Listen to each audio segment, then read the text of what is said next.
कुणी तुला सोडून गेलं, कुणी तुला तोडून गेलं, ज्याच्यावर पूर्ण विश्वास ठेवला त्याने विश्वासघात करून गेला.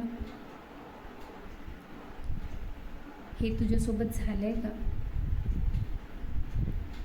झालं असेल तर अशा परिस्थितीत काय होतं माहिती आहे, आपल्या डोक्यात सतत ते प्रसंग सुरू असतात. एक क्षण शांतता नसते. जे काम करत असू त्यात प्रसंग डोक्यात सुरूच असतात. त्या दिवशी असं झालं, त्या दिवशी तसं झालं, मी असं बोलायला पाहिजे होतं, माझा काही दोष नव्हता तरी माझ्यासोबत असं का झालं, असं स्वतःला आपण एक्सप्लेन करत राहतो. दुसऱ्याला इमॅजिन करून आपण एक्सप्लेन करत राहतो. हे सतत आपल्या मनात चालू असतं आणि या परिस्थितीतून बाहेर निघायला फार वेळ लागतो. मला अनुभव आहे. पण इथे एक ट्रिक काम करते आणि त्या ट्रिकचा फायदा मला झाला आहे.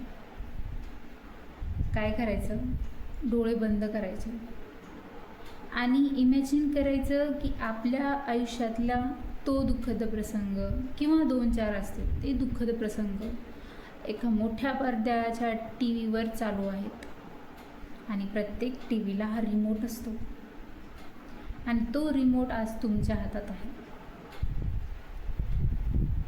जेव्हा पण हे प्रसंग, हे सीन्स सुरू होतील आपल्या मनाच्या पडद्यावर, तेव्हा रिमोट उचलायचं आणि बटन दाबून टी व्ही बंद करून टाकायचं. जसा टी व्ही बंद होतो ना तसं. आता हे केल्यामुळे लगेच फरक नाही पडणार, कारण आपल्या मनाचा टी व्ही थोडासा बिघडलेला आहे. ते प्रसंग आपोआप परत सुरू होणार. फक्त तुम्हाला कॉन्शियसली एवढी आठवण ठेवायची आहे की रिमोट आपल्याकडे आहे. जेव्हा सीन सुरू झाले बंद कर.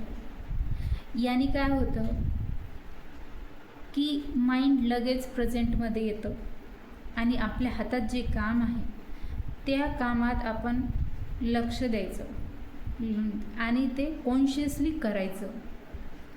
मग ही प्रॅक्टिस करत राहिली ना, लगेच रिझल्ट नाही येणार, पण काही दिवसातच, थोड्या दिवसातच तुम्हाला प्रेझेंटमध्ये जगण्याची सवय लागते आणि तुमचं आयुष्य तुम्ही परत आनंदाने जगू शकता.